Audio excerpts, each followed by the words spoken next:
Thank you for tuning in for another podcast episode of Hangin with Mr. Francis. I'm your host, Mr. Francis, and this is episode 16, and we're back for another Raw and Uncut follow-up, part 2. I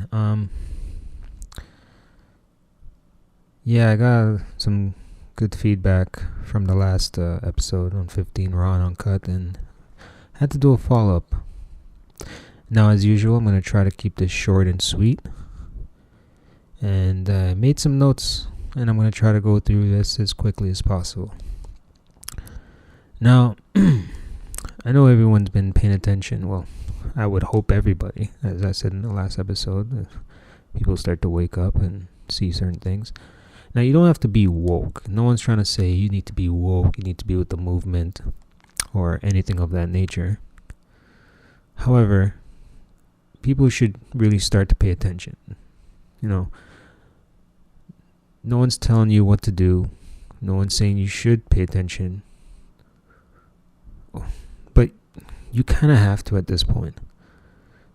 Too much shit has happened for you not to really take things in and be like, yo, okay, let me start to pay attention to what's actually happening.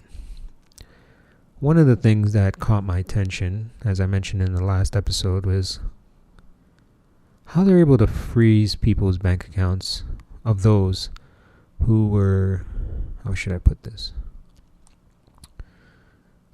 Who were supporting that whole Freedom Convoy situation. Now, obviously, people who donated was from goodwill of their heart. They're given for a cause. Whether it was good or bad. Some people say it was bad. Some people are on the fence about that, and some were supporting it because obviously they felt it was something that was not necessarily right for them to be mandated, the truckers, to get, the juice. We'll call it the juice. But, people may have done that out of the kindness of their heart. Like, people were supporting for what they would think was a good cause, which in my eyes it is, but certain things may have not been handled the right way. But we all know a week ago. So just to start off, we're now into Tuesday, February 22nd, 2/22 of 2022. And yesterday was Family Day. So I hope everyone enjoyed their Family Day. And whoever's listening, it's a holiday that's here in Canada. I think it's like the third Monday of February. But anyways, to continue. So a week ago yesterday, we all know whoever lives in Canada or whoever has been paying attention around the world, of the Emergency Act that was enacted. And one of the powers that be is they gave banks the power to freeze people's bank accounts who donated or was supporting the Freedom Convoy. Now, to me, that's crazy, because how can you freeze the bank accounts of all these people without any type of background information? Maybe they were doing it for a good cause, maybe, and so forth. Like, I understand where they're coming from, but at the same time, it's like me walking into a room with a blindfold on and just picking people out without even seeing who they are, right? You don't know. You don't know whether it's a bad person or a good person. You don't know. So you just blindfoldly label everybody. Weird analogy that I used, I know. But freezing of the bank accounts, also crypto, I might add, it's very crazy to me. And it should scare people, as I mentioned. Not scary where you run into the mountains and hide and that type of rhetoric. But it should make you be like, I don't know the extent of it, but from what I'm doing my research, as I always say, do your own research. You can't take everything for face value like what the media says. Do your own research. Now, I'm not a reporter or anything like that, deep dive into things, but you can always read the writing on the wall on certain things based on what they say. And to me, I don't think it's right what they're doing. But who knows? One of the things I wanted to touch on is the whole crypto thing. The only way they're able to freeze your shit is if you have your shit on an exchange. And I always stress this, as I mentioned in the last episode, if I did or not, but I always stress this. Get your crypto, if you're planning to stay long term into a particular crypto that makes sense, get a hardware wallet that supports it and keep your stuff offline. It's not necessarily offline, it's just you hold the private keys offline, meaning that you hold the private keys to that particular block in the blockchain for that cryptocurrency, so you have access to it at any time you want, right? That's basically how it works in the most simplest format you can explain. This isn't a sponsored plug, but I personally use the Ledger. Check it out. It's Ledger Nano. They have S and X. I believe S is more of a standard where you need a laptop or a desktop computer to put your crypto on it. And then there's a X where you can actually use it vice versa with desktop, computers, and mobile.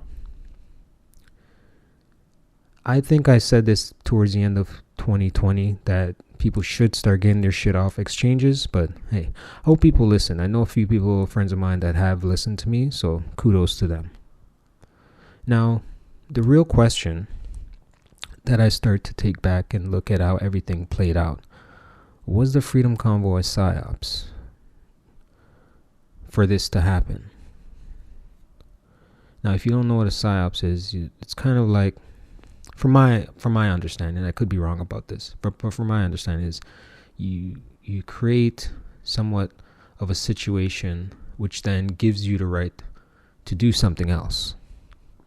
And more as time goes on, this could have been done organically, but it also was a perfect way of setting the stage for something like this to happen, because the thing is, the government didn't even try to talk to the Freedom Convoy organizers or whoever was doing it and stuff like that. They basically, it's like, let's say you have like 5 steps of dealing with a situation. Instead of taking each step, they jump from step 1 to step 5. And I find it very strange that it just happened that way. I always feel like the world is a stage, because we don't know what we don't know. And I know I've said this like a broken record in past episodes, if you have been listening. We don't know what we don't know. But you can always look at certain things and see patterns and somewhat come to your own conclusion. Not necessarily all the time, but in some cases you can just look at things and be like, oh, that doesn't make sense. That doesn't make sense. And that doesn't make sense. What are the other options, and what other things can I piece together to make sense? And I don't have all the answers, but for me, it just seemed too well organized in a weird way of jumping to this and having the right to do all these things without caring about what other people's lives may be affected by what actions are being taken. Only time will tell, but from my eyes, from my point of view, things do look a little bit staged, even though it may have been organic. As I mentioned, it may have been organic, but the way how everything's played out, and I think today I've heard, Trudeau making a situation or making an announcement saying that, the whole situation has been handled. However, there's no announcement on when the Emergency Act will, disappear, which I don't think it will. I think this was a perfect way to enact this thing, because some crazy shit's coming, like I said. And I've always stressed this. I hope I'm wrong. I don't like to be right on the shit that I see, and I always hope that I'm wrong, because no one wants the world to come crumbling down, right? But you hear of things like a potential war abroad with Russia and Ukraine. And to be honest with you, if that does happen, it will affect the entire world. Let's be real. It will infect the entire world. We already see that we're in the everything bubble, right? We see inflation. We see the gas prices. We see the supply chain shortage and supply chain situation in general. Now I know I've went to grocery stores. I can't speak for everywhere else because I can't be everywhere at once. But I look at my particular area where I live, and I look at the grocery stores. Now things seem business as usual, but you can see in certain little pockets things haven't been restocked for a while, or things are running out. So you have to start to question. Okay, it's not as crazy in my area, but who knows where it could be and how it's being suppressed in the media. We don't really know. And I go back to that line. We don't know what we don't know. But you can see that a lot of shit don't make sense, and I feel like we're in the everything bubble, and at some point this everything bubble, which I feel like is on a global scale, is it's due for a correction, whether we like it or not, right? The repercussions of shutting down the whole world 2 years ago, it's going to spill over at some point. Now, a lot of people are saying, no, it's not going to be 2022. It could be a couple years down the road. But, a lot of times when they say something's a couple of years down the road, it might happen tomorrow. We don't know, right? We're at that raw breaking point right now. And with everything that's happened in this country, I can't stress it enough that people should just wake up, pay attention, look at what's going on, and come to their own conclusion, think for themselves, and stop listening to shit that doesn't really make sense. Now, there's always this whole thing about a great reset and the whole social credit score. Now, before we get there, how I look at it is that when I think of the word reset, I think of like, this is only my analogy, I think of like a game system, right? The power goes off, the system gets reset, right? Not necessarily a game system, but anything. The power goes off, everything gets reset and rebooted up.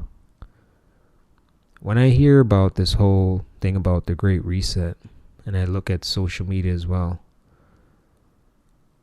it's almost as if that actually needs to happen in order for this whole thing about the Great Reset needs for it to happen. If you don't know what the Great Reset is, research it. Just look into it.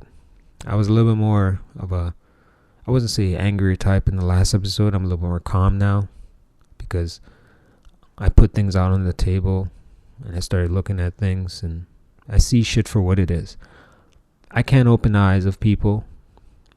I know I swore a bit in the last episode. I can't open the eyes of people. I can only say, look, this shit don't make no sense. You should really look into it. Whether you heed my warning or not, that's fine. I'm not trying to fearmonger, but just look into it. The Great Reset is something that I think is going to happen in this decade, whether it's this year or any next year or any year from now until 2030. That's just how I see things playing out. Eventually, we're going to have a social credit score, whether we like it or not. And you can see it being edged forward by social media.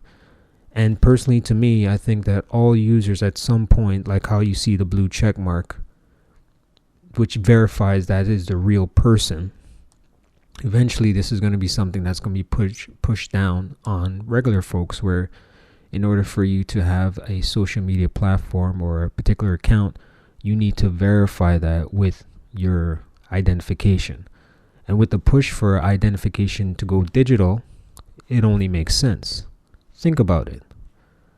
I mean, if people still think, because nowadays it seems like no one really thinks. No offense to everybody else that actually does think, but I'm saying, like, in general, a lot of people don't really think as much anymore, because let's be real. A lot of people in society, a lot of individuals have become, non-thinkers. The generation has become more lazy because everything is more automatic. A lot of things do the heavy lifting for us. Let's clear the elephant in the room. A lot of people don't do shit anymore because there's these algorithms or whatever it is, that gives us all the information that we need. I mean, you can, before, back in the days, for you to find information, you got to go searching for it on encyclopedias. Now you just hop on Google, Yahoo, or whatever search engine you use. Bing. I don't even know if that shit still exists. But the point being, to close off this episode, is that all shit's on the table right now. And I said this before, and I can't stress it enough. We're at a breaking point, or I should say at a tipping point, as I mentioned a few episodes back. And since then until now, we've all seen the shit that's happened. No more sugarcoating shit. Call it shit for what it is. Shit. Shit's about to hit the fan and splatter everywhere. And a lot of people, for whatever reason, feel like they're untouchable. When everything goes digital and will go digital, and I'm calling it for what it is, like I said, it's writing on the wall. You can, when you lay everything out, you see where things are going. When everything goes digital, everything is going to be tracked. Everything. Now I know now people are like, well, a lot of things are digital already, your bank account or whatever. Yes. But there's still a lot of things that are still tangible you can hold in your hand, like money. You can still hold money in your hand. But it's sooner or later, that's all going to be gone. Something is going to happen that's going to change the entire world. We're heading down that path, and we can see it day in, day out. I don't know what it's going to be, but I feel it in my gut it's going to happen. Now, will I have another episode of Raw and Uncut? I don't know. Maybe when shit goes crazy. As I mentioned, there's a potential war abroad right now that couldn't really affect the entire world. So who knows? I might come back and say some shit. But I think I've exhausted this long enough. And maybe it's time for me to move on to other topics of discussion. But it's really hard to do that when you see all the freedoms of shit that we thought we had. I mean, if we really did, a lot of these things wouldn't be happening. But you can see everything is being stripped away little by little by little. Every moment, every second, it's happening, whether we like it or not. How many people are ready for it? I don't know, because like I've said in past episodes, a lot of us will not, I wouldn't say wouldn't survive, but a lot of us individuals cannot survive in the wild. We've become too accustomed to electronics, to electricity. If power grid goes down and everything, can you hunt in the wild? Can you make fire? Can you do the basic necessities of survival? And quite frankly, I would say a large percentage may not even know how to do that. Let's just call it for what it is. And I think we're at that crossroad now, and which is why I'm stressing I may not touch on this topic again unless something very drastic happens. So what we are left with is a decision to look at what's laid out in front of us and make a conscious decision. Is this the world we want to live in? I know a lot of us, we have to protect our family, which I myself would have to do, and I've already thought this through. If shit was to hit the fan, what my plans are. I've thought about it. I think I started thinking about it ever since the whole lockdown situation happened, because no one really thought what happened the last 2 years would ever happen in our lifetime. But hey, it happened, right? So who's to say something crazier might not happen? Like, just look at everything. Just look at everything. And if you're not willing to look at everything, you're naive. You think nothing else can go wrong. Nothing else. Right? But at some point, you gotta look at yourself in the mirror and say something is not right, and I need to prepare as best as I can. And we're at that point now. So again, I'm not fear mongering. I'm just speaking raw and uncut. It is for what it is. People, we need to stop fucking around. Still continue doing the best you can. Live life, enjoy life the best way you can, because at some point, the whole world is going to shift as it did 2 years ago, and it's going to shift again. I mean, you had BG, if you can know who I'm talking about, came out and says, well, the situation right now is basically saying it's done, but there's another situation on the horizon. Who the fuck says that shit? Like, do you have a crystal ball? Like the only way a person would even say something like that is because you're the one that's behind, or one of those people are behind this shit. No one can predict anything. If I knew 2 months from now I was gonna win $1 million, I would be like, man, I don't have the money now, but I know in 2 months I'm gonna have $1 million. I don't have a crystal ball. That it could happen, but the way this particular individual has said this is it's troubling in itself. That's a topic for another day. I don't know if I'll ever touch on that, but it is what it is. But like I said before, we don't know what we don't know. And I'm going to end it off right there. I appreciate those who listened to the last episode, who chimed in, spoke to me personally, and so forth. You're appreciated. And I appreciate any new listener, anyone who's listening overall. Thank you for joining. And thank you for tuning in. And again, I'm your host, Mr. Francis. This is Hanging with Mr. Francis podcast. This was episode 16, Raw and Uncut, part 2. And I'll see you in the next podcast episode. Thanks for tuning in.